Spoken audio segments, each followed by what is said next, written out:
Yo, what is going on, guys? Welcome to the video. I hope your day is going great, or night I should say. It is a double upload, so congratulations to you guys for that. There is going to be a new Dallas Fuel player announced tomorrow, which is just an absolute Pogchamp. And now you guys might be thinking, oh, Michael's back at it again, he's leaking more stuff. Well, not exactly. I'm not the one necessarily leaking it. The Dallas Fuel are the ones who leaked it themselves. So what the Dallas Fuel did was set a live stream on their YouTube channel that is going to happen in 12 hours at 3 p.m. Eastern, 12 p.m. Pacific time. They are going to announce live on stream who their brand new player is going to be. And I'm pretty sure I know who it is. I'm not like 100% confident on it, but I'm like 98% confident on it. So we're going to be talking about what player I think they're going to announce, how good they are, who might Dallas Fuel sign after this player, is this going to be it for them? We're going to get all over this topic about the Dallas Fuel and their newly signed player. And then after that, guys, we're going to be talking about the California Cup, because last night, or I guess tonight, whatever it is for you,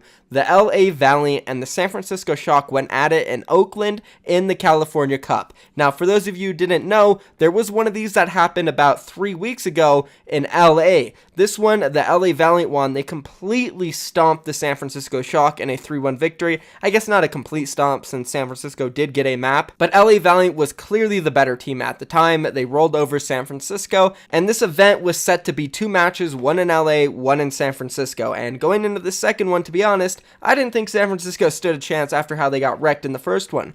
But in this one, they won 3-0, absolutely mopping the floor with the LA Valiant, even harder than they lost in LA. So it seems like San Francisco Shock either got their shit together, or what I'm thinking is, well, not thinking, what pretty much everybody is thinking, or at least knows at this point, is that this event was absolutely rigged in favor of San Francisco Shock. So for those of you guys who didn't watch the tournament, you're like, oh, come on, Michael, you're over-exaggerating. San Francisco Shock obviously didn't cheat. Well, hold your horses there, guys, because I don't know. It's what everybody is thinking on Reddit, and if you did watch the matches, LA Valiant's computers were straight up just not working. Space was DCing, Fate kept getting kicked out of the game. Bunny's computer during the first map just completely shut down multiple times and just ruined the whole entire match. They had to replace it completely. And at one point, Space DC'd as LA Valiant was straight up about to win a map, and this caused them to lose it. It was just an absolute mess. And I know some people are using an excuse for the San Francisco Shock, but to be honest, like,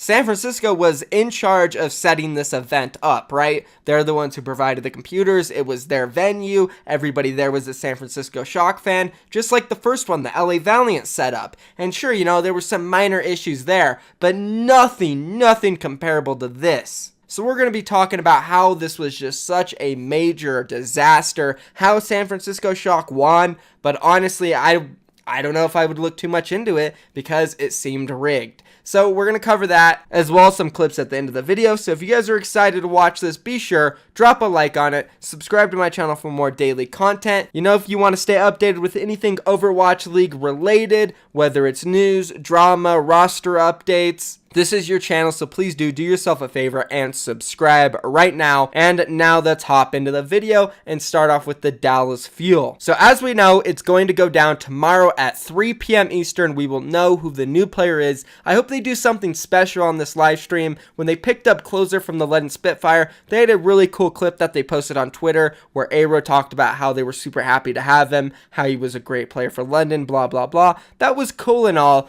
But I have a feeling this live stream is going to be something special. And it kind of makes me think that they might be signing more than one player tomorrow, or I should say announcing more than one player tomorrow. And one of the players I'm like 99.99999% sure is going to be RCK. I tweeted this out like, I don't know, 3 weeks ago, saying that RCK was more than likely going to join the Fuel. I know Halo of Thoughts reported that he would be joining France, but that fell through. He is joining the Dallas Fuel. Now, I feel like there's going to be another player. Like, this is going to be some huge thing, because we haven't seen a live stream reveal so far. And if the Dallas Fuel want to do that, it's got to be big, right? They're hyping it up on Twitter, Reddit, YouTube. It's everywhere. it's got to be something huge. And I have heard rumors that they have signed a really strong projectile player, which we have all been talking about for months. We have been talking about it throughout the history of all Overwatch. We've been saying Envious, which for those of you who don't know, prior to the Overwatch League, the Dallas Fuel's team name was Envious. They're an organization. They competed in Overwatch, and they were the best team in North America of all time.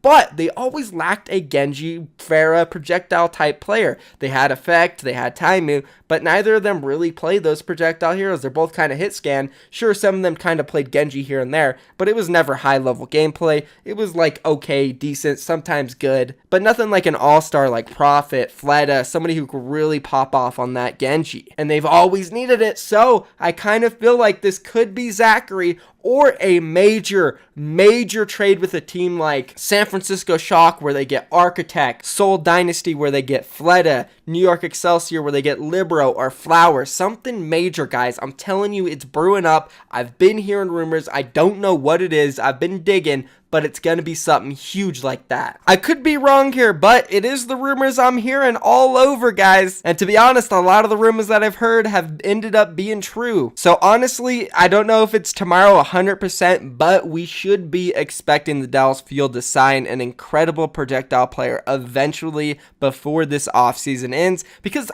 they need one. You have AKM, you have Taimu, you have Effect. I don't even want to get into this because I'll get pretty upset talking about this topic. I've done it plenty times in the past. Before the signing window opened for the Dallas Fuel, I was just preaching, you need an off tank, you need a projectile player, you need an off tank, you need a projectile player. If they don't come out of this signing window without picking up those two roles, they are not going to be great going into Season 2. If they do, though, however, sign those two roles, and specifically players that are going to be good, this team could be incredible in Season 2. Now, we know they got the off tank. It's going to be RCK, but I'm not sure how good RCK is going to be. Sure, he's got somewhat of a decent past. He played with Gigante in the two most recent seasons of Overwatch European Contenders. He got 3rd place and 2nd place in his respective seasons. But that's it, you know. Again, nothing spectacular, nothing crazy. He's had decent performances in EU. Hopefully that can translate for the Dallas Fuel. But for this projectile player,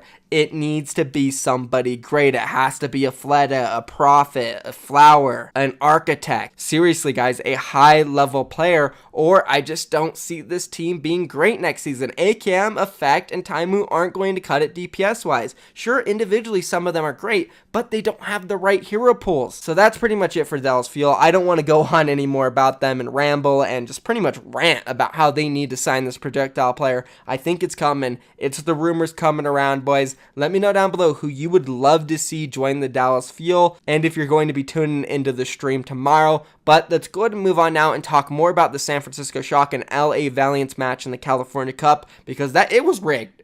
Straight up, it was rigged, boys. I ain't lying to you. Anybody with 2 eyeballs who watched that match could tell that something fishy was going on, because LA Valiant was just running into problem after problem after problem, and for San Francisco Shock, I mean, it didn't seem like they had many issues. At least nothing comparable to the ones that LA Valiant was having. Honestly, just take a look at this clip of Fate on the 3rd map, Horizon Lunar Colony, where he just straight up DC'd and suicided when LA Valiant was getting a really strong hold down and en route to first holding this map, which, by the way, San Francisco Shock got first held on this map a ton in Season 1, so it was very likely until this happened. As well. They're really trying to cement this position outside.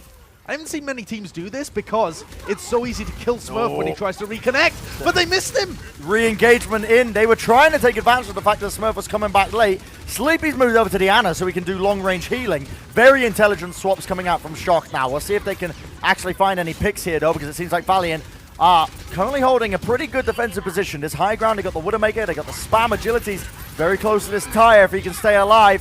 Right now, anyone's game, but KSF is popping off. Getting so many kills for his team. Brings down Smurf, brings down Moth, but now the point, the pressure is being put on them.